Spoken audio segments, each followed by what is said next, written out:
Hi, and welcome to the Diabetes Hope Foundation's Get Transition Ready workshop series. Our first workshop tonight is going to be about campus resources that are there to support you through your transition while you manage school and your type 1 diabetes.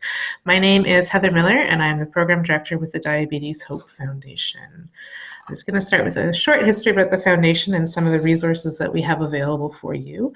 So DHF was founded in 1999, and we're celebrating our 25th year of giving out post-secondary school scholarships, which is a very exciting time for us.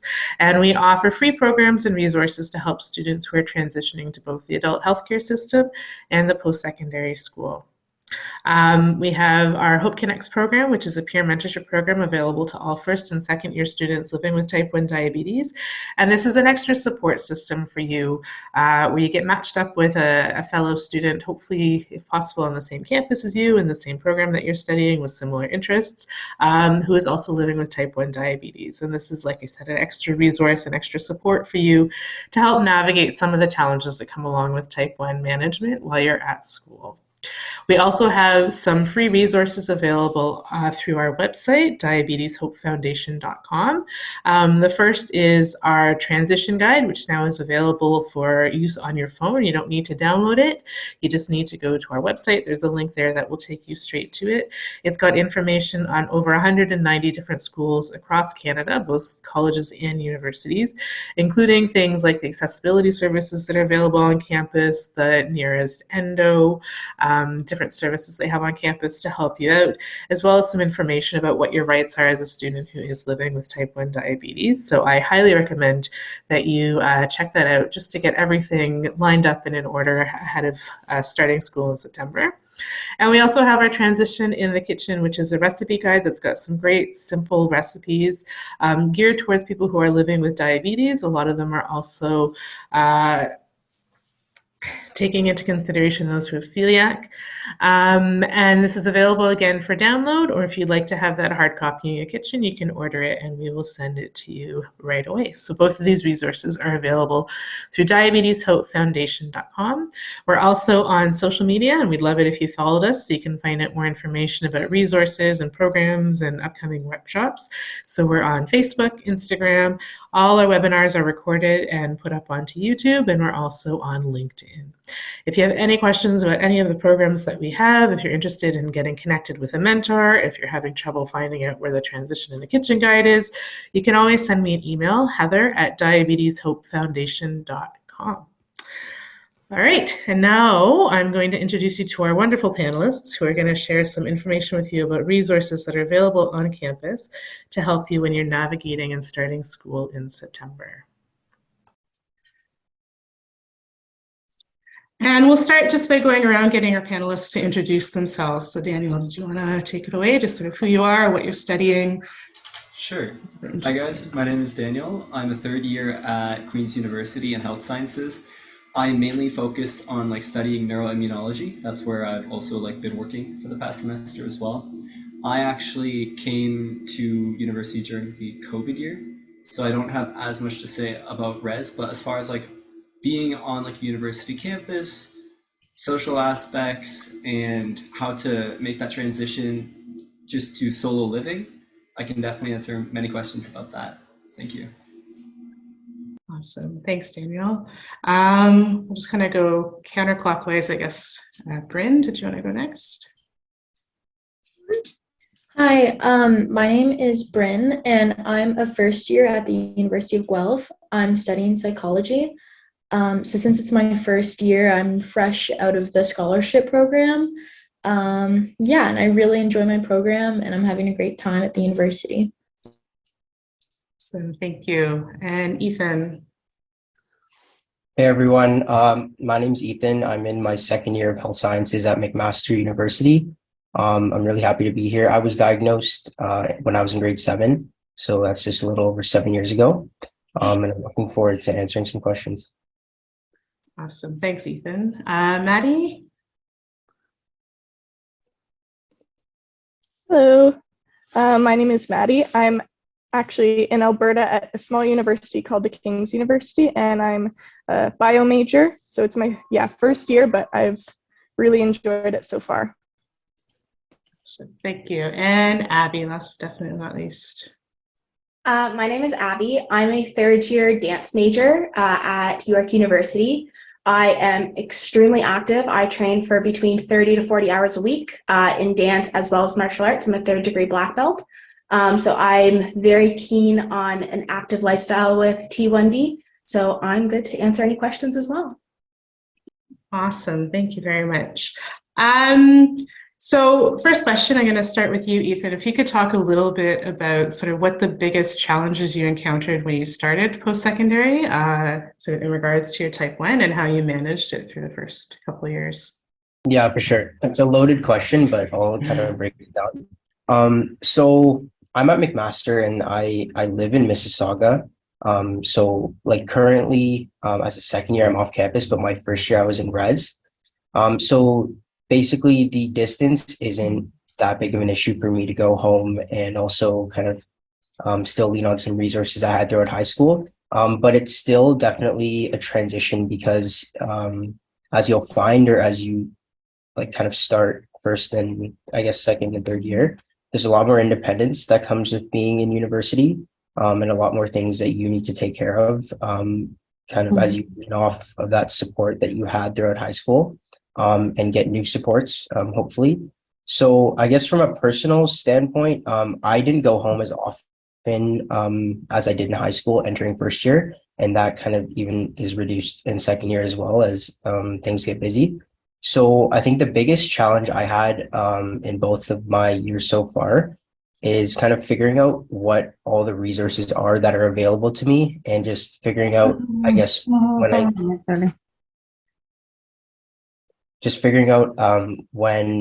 I guess in different situations I would lean on supports from my school or like supports from like my nearby pharmacy, and just figuring out where everything is. I think that was the biggest learning curve for me.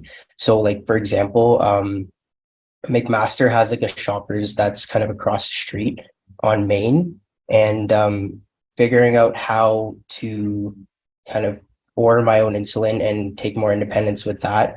That's an example. Also, Mac has an excellent student wellness center. So I've leaned on their support, I guess, not only for kind of just type 1 diabetes related, but just other aspects of my wellness as well.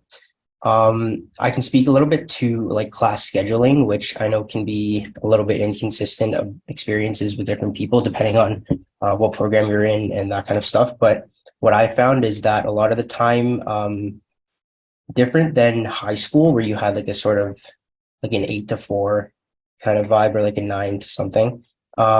There's kind of classes everywhere. And sometimes the class scheduling is out of your control, especially the ones that are like in the evening. So what I kind of had to do is plan consistent meal times and figure out like when to build in physical activity into my routine as well. And just kind of in a schedule that's so hectic, you have to find some sort of consistency. So I think that was also a challenge at first, and it changes every year, so it doesn't really get easier, but your schedule is kind of different, but you gain some experience. And then I think the last thing I'll speak to is just living on campus versus now being off campus. So as I mentioned, I was in res during first year. So trying to figure out the people that I was around and who I could seek support from. So I had like a few friends in high school who were very supportive. And obviously, as they go to different universities, I kind of have to establish a new support group. So we had kind of leaders on our res floors that were upper year students who were there to kind of help everyone on their floor. So I kind of leaned on them as well, like making new friends. I figured out who I wanted to trust with my diagnosis and who I kind of wanted to kind of teach a few things in the case that I ever needed their help. And yeah, now off campus, like there's definitely that same support system. It's just different because there's not someone living with me all the time. But yeah, I've not run into any issues so far, which is great. So yeah, I'm happy to answer any questions or if I clarify anything that I said. I'm just wondering if you could talk a little bit about the wellness center that you connected with and what kind of supports and programs they had to help you. And if anybody else wants to jump in and add to it, feel free from the panel. Yeah, for sure. So as a second year, my first year about half of it was online. And so the whole system of going to the gym and figuring out how to use the athletic facilities required booking because there was a max kind of capacity. So I had to figure out how to use that system, and I used the Student Wellness Center to help me out with that. As well, figuring out the supports for my plan when I go and purchase insulin, like my McMaster plan, and how like the student plan kind of helps offset some of those costs. That was something that I also sought support from. Apart from diabetes, like all that studying, kind of I had a neck problem during exams last year, and it was kind of like sore. So I went to them for that. So it doesn't even have to be for type 1. But I think like if there's a student wellness center at your university, I would definitely get in touch with them. And even if it's not diabetes related, they definitely have a lot of things to offer. Thank you. Did any of the other panelists want to jump in and talk about some of the challenges you encountered and sort of how you overcame them just when you were adjusting, especially through September, where everything is new and scary and overwhelming and just makes you want to pull your hair out? Bryn, go ahead. Well, I think a big thing is you're transitioning from having usually like a parent or guardian around you all the time who's able to like kind of keep your diabetes in check to like not having that. And also you're on a whole different schedule. Like mentioned in high school, it's the same thing, like 8:30 till 3:30 every single day. Whereas in university, your classes can be at random times on random days, and every single day can be different. So I think managing blood sugar can be really hard during that time. And during exam season, for me at least, my blood sugar runs a little bit high because I'm constantly studying and I'm really, really busy. Something that happened to me during a midterm about 2 months ago is my blood sugar went low. And advice that I'd give during exams when you're worrying about your blood sugar, like in the actual exam room, is now I learned a lesson that I always bring a Powerade or like a sugary drink with lots of carbs in it to my exam, because all examiners will let you bring a water bottle in there, no matter what exam room you are in. And wrappers with food in them, like that can be really distracting to the people around you if you're in a room with lots of people. So I learned like I'm always going to bring a really sugary drink with me, and then I don't have to worry about it. So I'd give advice to literally anybody when you're doing an exam, bring a Powerade with you, or just any sort of like sugary drink inside of a water bottle, because that was definitely difficult. And I'd say that was one of the biggest struggles, is just like my A1C went really high my first semester. Now it's gone lower during second semester, which is good because I've like managed to create a routine. But you can only really like know how to create your routine when you're in it. So it's trial and error. And, for the first midterm, first exam season, you might struggle a little bit. I'm only in first year, so I have not even completed a full year of university yet. And it's definitely like a process of trial and error, and just maybe contacting your diabetes clinic and staying in touch with like parents or doctors or whoever. And the campus pharmacy or like a Shoppers Drug Mart near you, like in Guelph, we have a campus pharmacy. And last exam season, I ran out of insulin completely, and I just wasn't keeping up with it. And we were able to get my prescription turned over to the campus pharmacy here in like a matter of 2 hours. It was awesome. And I got my insulin on campus. So I just had to walk down and get it. So definitely like finding those resources and everything, student accessibility services, which we'll probably talk about later, but that definitely helps manage the blood sugar and the insulin when at school. Yeah, and I think it's important to know that when you start school, things might spike a little bit. I know everyone talks about the freshman 15, which right when you start school, you're going to gain 15 pounds because you're eating junk food all year. But just sort of allow yourself that little leeway with your sugars too. You don't want to go up to an A1C of 15. I don't want to call it the freshman 15 for your A1C, but maybe like a freshman 8 or something like that. And just sort of plan and anticipate that, and give yourself like the self-compassion that it's okay and you can get yourself back under control, but it's not going to happen overnight. I just was going to add on, definitely just like one thing that I always get stressed out about my A1C and just be kind to yourself, because university is a whole new experience. Your life is going to completely change, or college, or wherever you're going, your life is going to completely change. And it's not your fault. You're young and you're experiencing things for the first time, and it happens to basically everyone. Like at my diabetes clinic, they were like, oh, everyone's A1C goes up their first semester. It's just, let's try and bring it down now, and that's okay. Yeah. Thanks. Daniel? I just want to contribute to what Bryn was saying about like exam time. Like definitely I know a lot of people, including myself, who just kind of let things get a little lax in your exams. You're so stressed out and you're sitting for like very long hours. So I know some people who communicate with their clinics who are on MDI, who adjust like their ratios at that time of like basal and bolus. And at least for me, I'm on a closed loop system, and I like a DIY one, so that kind of takes care of the basal adjustment for me. But on a pump, using temporary basals is like a lifesaver when you're sitting for so long, because it's annoying to like just get fatigued from having a high or a low, and it ruins your flow. But you definitely need to, be forgiving to yourself as well.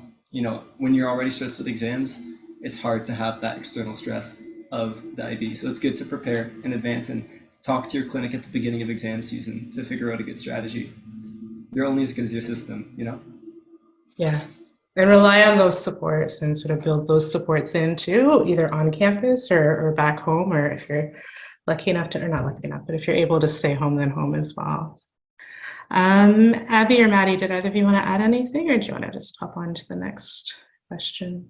The only thing that I can add is, if there's anyone interested in sports teams, be like Daniel and Bryn has said, be kind to yourselves. You're gonna be, if you've done sports teams, outside of high school, in high school, university, their sports teams are at a whole nother level. Like if you think that, if you were on a basketball team in high school, if you think that your basketball team in high school was, intense, university takes it to, again, a whole nother level. So play around with the basals if you're on a pump. I'm not too sure about how you would manage it on a pen. I've never been on a pen. So again, talk to your diabetes team, but just, be kind to yourself. Make sure that you have something on hand in case you go low, and make sure that you communicate both to your teammates and to the coach, because it's not a matter of if, it's a matter of when your blood sugars will go low.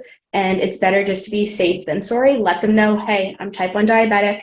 Here's what this means, because a lot of them are just going to go, oh, okay, you're diabetic, so you just don't have a healthy diet. A lot of them don't understand that T1D is an autoimmune disease. You have no control over it. So explain to them what that means.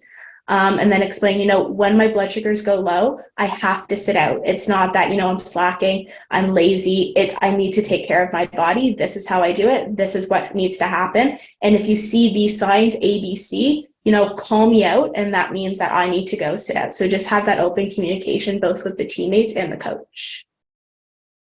And warn people about your alarms, because they can just scare the crap out of people, pardon my language. So just warn people that your alarms might go off, and just that it doesn't mean they need to call 911 and do mouth to mouth or anything like that. It's really kind of managing expectations, I think. Maddie, did you want to lead us off about what resources that you found on campus that you wish you'd known about before you started school? Yeah, for sure. So I am from a fairly small university, so I'm sure there will be other things that people from larger universities can add. But specifically where I am, I'm in Edmonton at the King's University.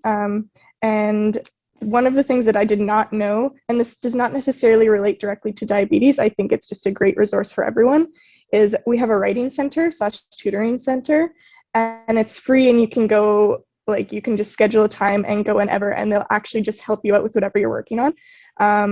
And I had never thought that, you think tutoring, you're thinking you're going to be paying a lot of money, but at least here it's a free service. All you have to do is book an appointment. And so that's a really good resource to know that I had not heard of. And this was kind of mentioned before with different wellness services. Most schools will have counseling services that are such a great resource to have. Again, I don't know how it's run everywhere, but here you can there's drop-in times as well if you don't want to go through. Once you have went to a certain amount of drop-ins, then you have to actually start booking. But there are a few times when you can just drop in for free, and sometimes that's a great resource if you really need to talk to anybody. Another thing that has been really great is specifically at King's we have faculty mentors. So somebody like a professor from whatever program you're in will be your mentor, helping you pick classes, helping you look at what other opportunities might be helpful for the future. And that's a really great resource because, again, they know the classes, they're familiar with what times they're run, which classes fill up fast, which is really helpful because there's a class I was wanting to register in, and within an hour it was full. And so if I didn't know that it was going fast, I wouldn't have registered as soon as I did, and I wouldn't have gotten in. So again, that might be different at other universities, but whoever your like mentor is for that, make sure you reach out to them because they're there to help you. And they can have like a wealth of knowledge that's very helpful for that. Another thing that was mentioned was the healthcare plan that some different universities have. Again, it will be different no matter where you go. Ours specifically is run by our student association. So they are really accessible because they're students that you run into in the hallways because, again, it's a small university. But and then it's so easy to ask questions, find out more about that. And it can be really helpful to cover some of those costs. And again, since it is like a student healthcare plan, often it might be like slightly cheaper than if you just went out and got any other healthcare plan. Another thing is the IT services. I myself am very bad with technology, so it's very helpful to have people that you can go to and they're totally willing to help. And you can email too if it's not easy to drop in, and usually, depending where you are, they can get back to you pretty fast, which is really great. The only other thing that I kind of was going to mention was different clubs at wherever you are. You don't normally necessarily think of that as a resource per se, but it's like the connections that you can build with that are great. There's lots of different opportunities. Like I've been part of a volunteering club and we've had some amazing chances to go out and help the community. There's a psychology club, which brings in every final exam season puppies, like that you can literally go and just when you're super stressed with finals, there's just a room like with a bunch of like dogs and puppies, and it's like the best thing ever. So just to be aware of those different, like there's going to be different clubs out there that are advocating for things that students want or that would just honestly be fun. And so just be aware of that different schools will have different opportunities like that to participate in. So thank you, Maddie. And all of those things are great because whether you know it or not, stress is going to skyrocket your blood sugars. So having those supports in place that can reduce that stress is always a good thing if they can help you with that exam. So you're not freaking out at 2 o'clock in the morning before it's due. It's just going to be better all around. Did anyone else have other resources that they've learned about that you wish you'd known about sort of now before you started first year? Bryn? Well, the campus pharmacy is really, really helpful and really great. Like when I ran out of insulin, I was like, oh gosh, like I'm gonna have to email my professor, say I have to do my exam on a different day. I'm gonna have to go home today. But that's not the case because they were able to get my insulin. I use pens, so I'm running out all the time of them. And it's really, really great to have like resources like that. I think also like clubs that you can join and stuff, it's really great. Like definitely get on that. So Guelph is kind of a bigger university, so I'm pretty sure we'll probably have like a lot more resources and clubs and stuff like that just because there's a lot of people here. And we have this website and this app called Griff Life, and it's literally just clubs and resources. That's all it is. And you can join alliances and whatever, and they're all really, really supportive. Basically, every single major has its own club. So I'm in the psychology society, but there's a nutrition one, there's agriculture, there's everything, which is really great. And also finding online, like all of this information, like student accessibility services is a really big thing. And every single university is going to have different accessibility services available to you. Some are going to be better than others. So I know for Guelph, it was kind of hard for us to find, and we had to hear it from a family friend and find all the information there. But definitely like research your university and research the accessibilities. It's your right as someone with type 1 diabetes to get these things. And so I think that's really, really important. And also communicating with your TAs and everything. Because psychology is such a big program and because Guelph is a bigger university, I do not personally know my professors. I just know their names and I do not get to communicate with them on a daily basis. I don't think I've spoken to most of mine ever. So, but I have communicated with my TAs. So getting to know your TAs and you can email them and tell them that you have diabetes and they're always really cool about it because they're TAs. And I think another big thing is if you are having a problem with diabetes at all, usually you can only really move exams or only get things changed if you have a doctor's note. So finding pharmacies close to you, finding walk-in clinics close to you is like a really big thing that I would do because I got bronchitis twice in first semester and I had to, which is crazy, but I had to get multiple doctor's notes over the course of whenever. So really doctor's notes come in handy, whereas in high school you can usually just get your parents to call your teacher.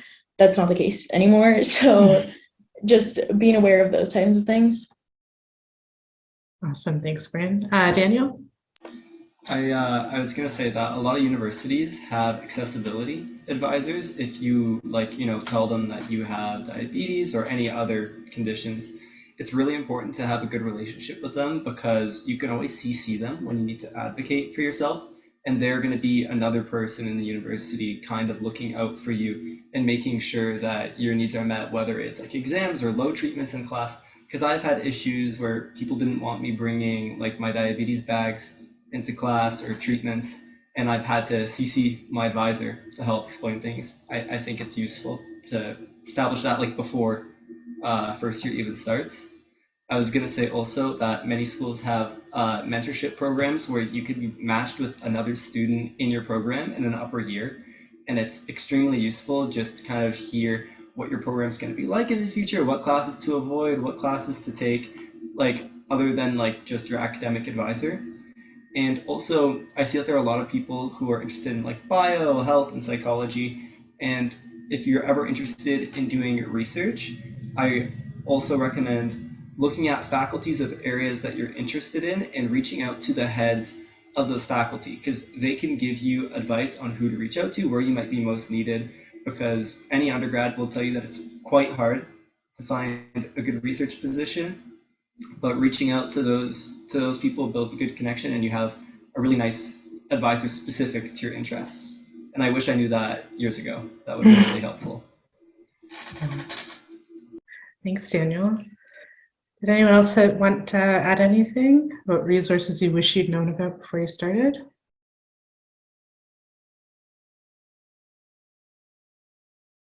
No? All right, awesome. Bryn, so Daniel sort of talked about it a little bit, just about accommodations that you can ask about through the Accessibilities Office.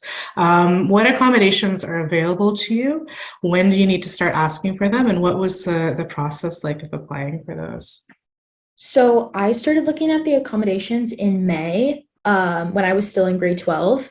And I think before summer is you definitely should be on the accommodations of the, like most people don't really know exactly what they're going to do by May, but at least by June, you really should be on that because when I was in high school, I got type 1 diabetes added onto my individual education plan, my IEP, and that's not good enough for most Canadian universities. So then we had to go on the University of Guelph website and we had to get, I think I had to get like 3 doctor's notes. It was a long process. We had to visit my clinics and everything, and different schools are going to have different expectations of that, but you have to usually write letters to the university before you get your residence so you can decide what residence is, whatever.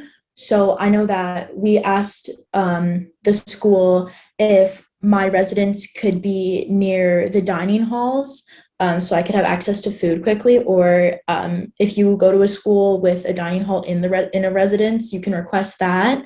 I also requested to be in the residence that has emergency services because there's emergency services on campus, and I've got that residence. So you can request things like that. I requested that I was in a double room with a roommate that I knew, because my parents felt a lot more comfortable. Because if you're in a single room, and I do really suggest being in a double room with someone you know, if you can do that in university, because if you're in a single room in residence at school, you're behind a locked door. And if your blood sugar goes low in the middle of the night and you're not able to unlock your door, you could be in danger. So I roomed with a girl I went to high school with. So you can email and ask for all of those things. You can get letters and then you get your doctors to sign them and you send them off to your university or college, which makes it a lot easier. Also, with my accessibility officer, student accessibility is awesome. Definitely use that to the fullest if you can. My accessibility officer says that I can do any sort of test or exam in a separate room by myself, or I could bring anything basically. And I usually don't use that though. I usually do the exams in the room with the rest of my classes and everything, just because it's easier for me and my blood sugar. You can usually feel it going low 20 minutes before it does go low. It's not too bad for me. And like I said, I just will bring a sugary drink in with me. But you can definitely access that. If you have doctor's notes, of course, you can delay assignments and exams. First semester, I got 3 exams put on the same day, which shouldn't happen, but that happened. And we emailed and asked them to change. And a big excuse we used in that email was that I have diabetes. And if my blood sugar goes low that day, I will probably perform poorly on 3 exams, which is really going to hurt my GPA. And originally, my professors didn't respond back to me until my accessibility officer got involved. So using your accessibility officer is really, really important. You can just go on, I call mine every 2 months, 3 months, and her and I talk about what I need and what the school can do for me. So it's definitely a good idea. And they're at every single university. So I think accessing that is really, really important. And yeah, talking to your RA or your Dawn who monitors your floor at residence is really a good idea. I think it's really important. And yeah, my friends and residents have the Dexcom app with me too, and they will get alarms. My blood sugar is low. Literally 2 weeks ago, my blood sugar went super low. It was just flashing the word low. I didn't even know what it was. That's how low it was. And one of my friends was in the room next to me, and he knocked on my door and woke me up because I wasn't waking up to my alarms. So it's a really good idea to have that and to have that support around you. And yeah, so just don't be scared to talk to people around you and really self-advocate and access those accommodations if you're able to. Yeah, thank you. It's all about, I don't know, as someone living with diabetes, you're always kind of planning. Sort of every day you wake up planning and anticipating what's going to happen and then sort of responding to it and then recovering from it. I feel like that's the cycle that I go through. Just plan, respond, recover. But so just making sure those plans are in place and you have those allies with you is huge. To get those allies to sort of be there to help you out when you need them is really important. Bryn? One thing I was going to say too is also on your university's website, you can usually find out information about the dining halls and the food that's in the dining halls. Guelph is ranked #1 in Canada for food, so we have a really wide selection, and that actually went into my choices for university. So researching what food options you have and the meal plans at different universities is also really important. I know Guelph and Western are very similar in their meal plans, where you have a dollar amount that goes down with how much you buy. Whereas in Laurier, it's a tap system. So you tap into the dining hall and you eat as much as you can, and then you leave. It's like a buffet style at Laurier. So it changes depending on what school you go to. And at least for me, the dollar system that they have at Guelph and Western and many other universities has worked way better for me. I have friends at Laurier who have struggled with that. So really researching the food programs that they have set in place, and sometimes it's kind of hard to find the nutrition facts. So you kind of have to do a deep dive. And I think you could also ask your accessibility officer for the nutrition facts too, and they'll be able to forward them to you. Yeah, awesome. Thanks, Bryn. Did anyone else have anything you wanted to add about resources that you accessed and sort of when for accommodations? One thing I will say about food, well, everyone kind of thinks if they want to add to it, is that there's usually, if you're in a cafeteria style residents, they sort of have their go-to 8 to 10 meals. So sort of keep track of how each one's impacting your sugars so that you know next time the lasagna parfait or whatever it is comes up, you know how you're likely to react. And I know it's never exactly the same, but just sort of track it and get to know what the food is like. Abby? One of the accommodations that I have with York is that I get early course selection. So that helps with like if there's a specific, like if there is one course and there's multiple times that the course is offered, I get first dibs as to, what works best for my schedule. So that if, there's a course, if that course runs, at 8:30, 11:30 and 4:30, if I know that my blood sugars usually go low in the afternoon, I'm going to be more likely to choose, that earlier time. So if, that's available to you, I would definitely, try to push for that early course registration, just that you're making the best possible schedule that you can. Again, university, it's totally different than high school. High school, you're, on that, I think it's like a day. Oh no, it's the same schedule every day, or it's like a 1, 2, 3, 4, 5. I actually don't remember. I feel that old. But university, your schedule is going to change every day. Most likely, you're not going to have the same course schedule Monday through Friday. So just making sure that you're creating that schedule to the best of your ability that works for you. Thanks, Abby. Yeah, I don't know. I always say ask because the worst thing they're going to do is say no. And at least you've asked. So make a list of what your dream sort of accommodations would be and just ask and get your doctor's support. If you can get a letter from your doctor, that can go a long way, and Bryn had to get 3. So start tracking down those letters now. But just sort of take everything that people are sharing and, I don't know, just sort of imagine yourself there and what's going to help you get through exams or a day-to-day schedule or food, and just ask, because the worst that can happen is they say no. They've already accepted you, well deservingly so. Okay, so the last question, sort of formal question we have for the panel, I'll get Abby you to start, and it ties into what you're talking about, is how to do that self-advocacy, because it's kind of a new thing. You're on your own doing it. You don't necessarily have your parents right next to you or that amazing nurse beside you to kind of knock down doors. So how do you navigate self-advocacy? And maybe you can, Marion asked about how do you tell your profs that you're diabetic. So what does that advocacy look like? What does that sort of get out ahead of it stuff look like for you? Absolutely. I'm very big on self-advocacy. I have been since I was a little child, and I continue to be. I'm also very proud that I'm type 1 diabetic. It's obviously not something that I, asked for or chose to, be diagnosed with, but it stuck with me. So I wear my CGM proud. I wear my pump proud. So the self-advocacy in terms of, I'll talk about accommodations, then I'll go to like how to, tell profs. Mine is a little bit different just because the program that I'm in.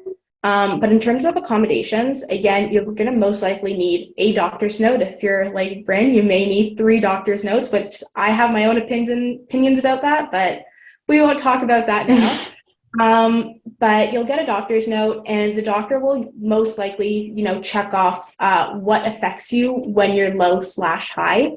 And then you'll bring that back to your accessibility advisor, and they'll then go off of, okay, your doctor's saying that your memory is, severely impaired when you go low. How can we help, and what accommodation can we put in place? So one, like a main accommodation that I need is that I need extra time on tests and exams.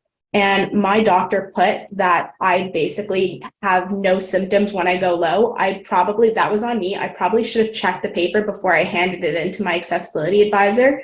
I'm prone to hypoglycemic seizures. I just had one on International Women's Day, unfortunately. So I need accommodations, especially when I go low. And my endocrinologist put nothing. So I had to I had to basically advocate in terms of everything, because my endo helped me in no way, shape, or form. And my accessibility advisor was originally only going to give me 10 extra minutes per hour.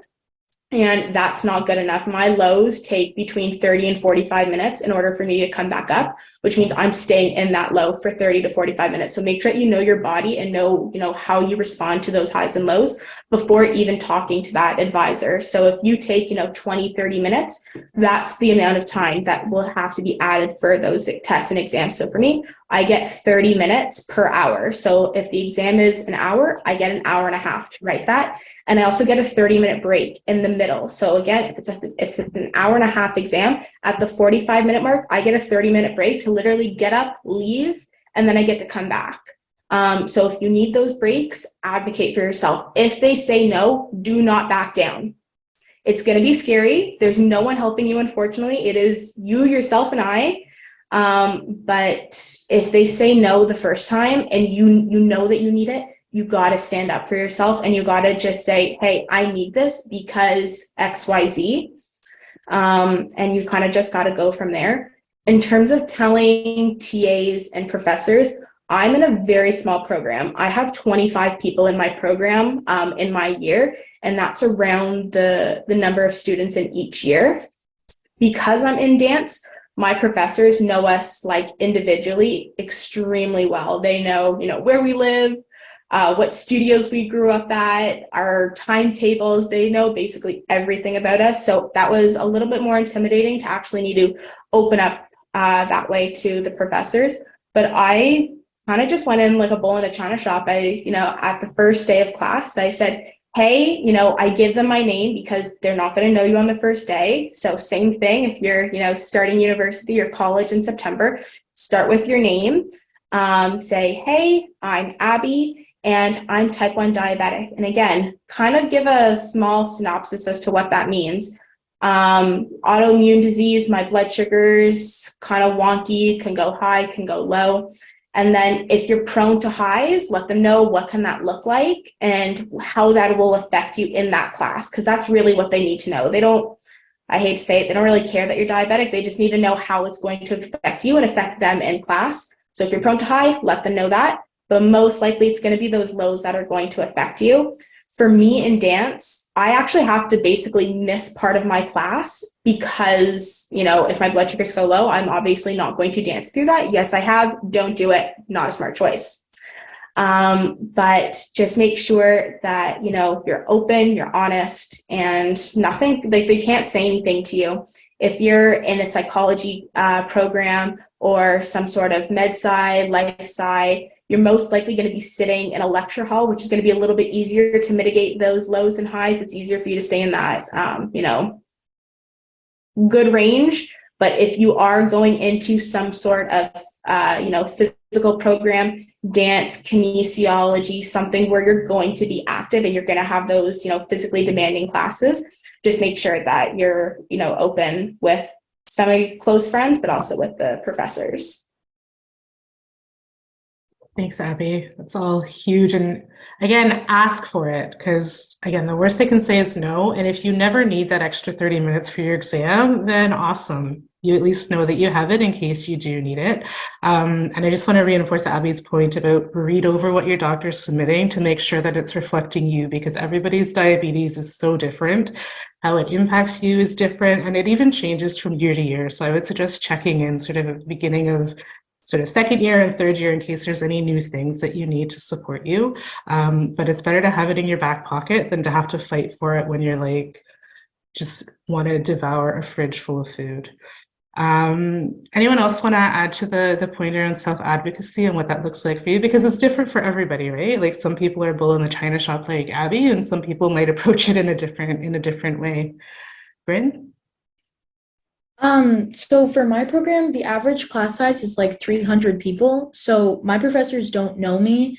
And like I said, I don't really know my professors on a personal level. In later years, I might. But because it's so large, like I said, I email my TAs, not my professors. And I only email my TAs if I need to usually, because like Abby was saying, it's not like I'm in a physical program. Being in psychology, I have a math class, and just the time of day it is, my blood sugar always goes low during this math class, and I just bring a sugary drink with me, or I get Starbucks right before.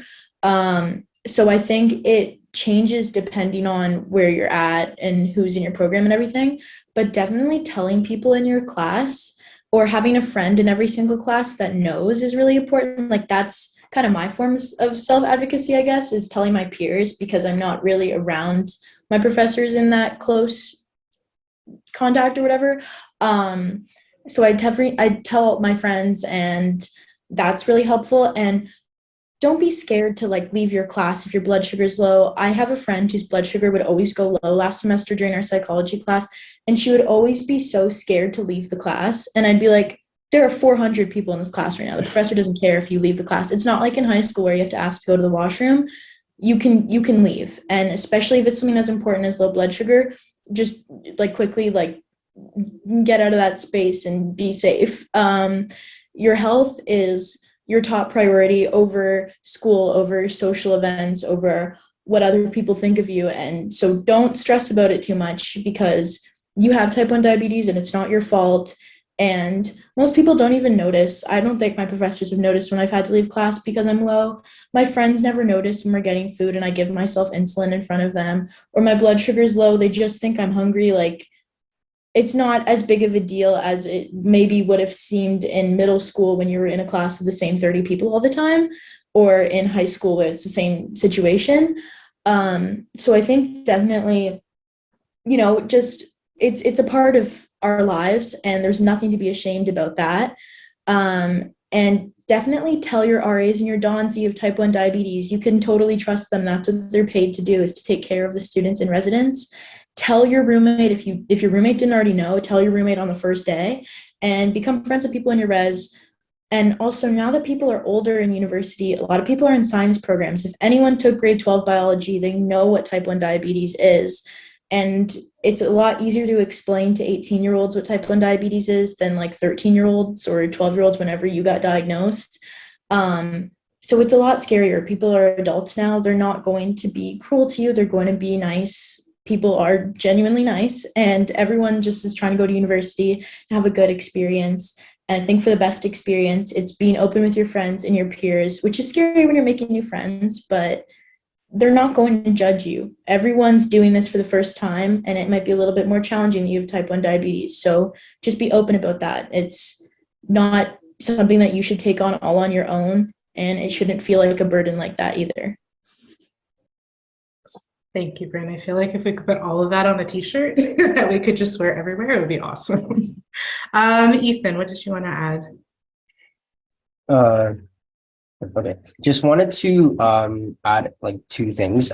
Firstly, that what I found that was really helpful when I started first year is to be very critical about the rules that are kind of in place around you, and thinking about whether an environment is best serving you. So a specific example I'll give is that during I guess the first semester of university, there was always a rule in MAC athletics facilities that said that you couldn't bring bags into like the weight room, or like basically any environment where people were doing physical activity, which I definitely understand. Like there is a hazard of tripping, though I think like to an extent, because there are people who need to carry things with them, and I was one of them. So I was told multiple times that I couldn't bring even like a small bag with me that contained things that I needed or extra supplies. So that was something that I had to kind of take, I think, a little bit higher from a standpoint of like bosses than I should have had to. Like basically there was like the personal trainers that were there, and I had to speak to their manager. Like it had to go up a lot of levels. I think more than it should have. But I guess it just goes to what Abby was saying, but in a different kind of lens, that like sometimes if there isn't, if you don't get through in the first time, like don't lose hope. Like there's definitely power in kind of sticking through it.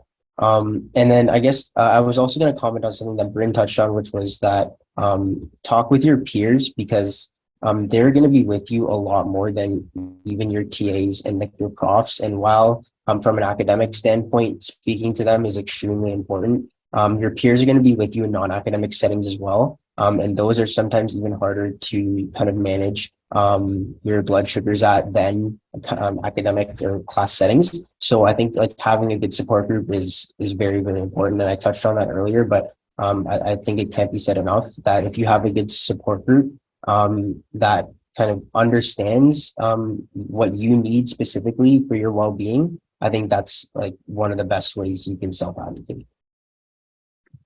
Thank you, Ethan. Yeah, I think building that support around you is so key, because when you're in the pediatric center, you kind of have it there for you.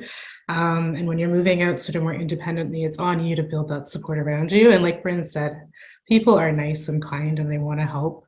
You'll meet a few people who are idiots, but you just kind of say goodbye and move on from that. So, but it's really important to build that system around yourself and make sure you know what you need so that you can ask for it from the people around you, because they can't guess. And they'll probably guess wrong and fill you up with sugar when you need to actually bring your sugars down, and a big glass of water would have done better.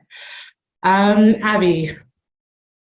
One thing I forgot to mention was self-advocating with friends, because the self-advocacy doesn't, only go towards the academic side of university. If, you're going to find your niche, you're going to find those people that are going to be your ride or die friends, and they may want to do things that you can't do. If, you're in that group chat and it's, what time are we going to go out for dinner on Saturday? And they're saying, oh, well, let's leave at like 9 or 10 at night. You may know that your body can't wait that long. So just making sure that, you're open, keeping those lines of communication open, advocating for yourself, saying, guys, is there any way that we can leave a little bit earlier? Got to eat a little bit earlier, diabetic, can't wait that long. I'm sure that they will, accommodate to you. Just be open, honest. And again, the people who are kind to you, those are your real friends. If they aren't willing to shift the plans a little bit, maybe, not the best choice for you, but very nice people in university. It's a lot of fun. Yeah, and I will just sort of say, because we are running out of time, and I think the whole social scene of university is a whole other conversation. So we are doing another workshop next week. I know Abby and Daniel, and I think maybe Bryn will be there as well to sort of share, along with a couple of other students, where we're going to get into kind of all the nuts and bolts of advocating with your friends so that they're still your friends when you're done with it. Thank you for joining us tonight, and a huge thank you to Ethan and Bryn and Daniel and Abby and Maddie.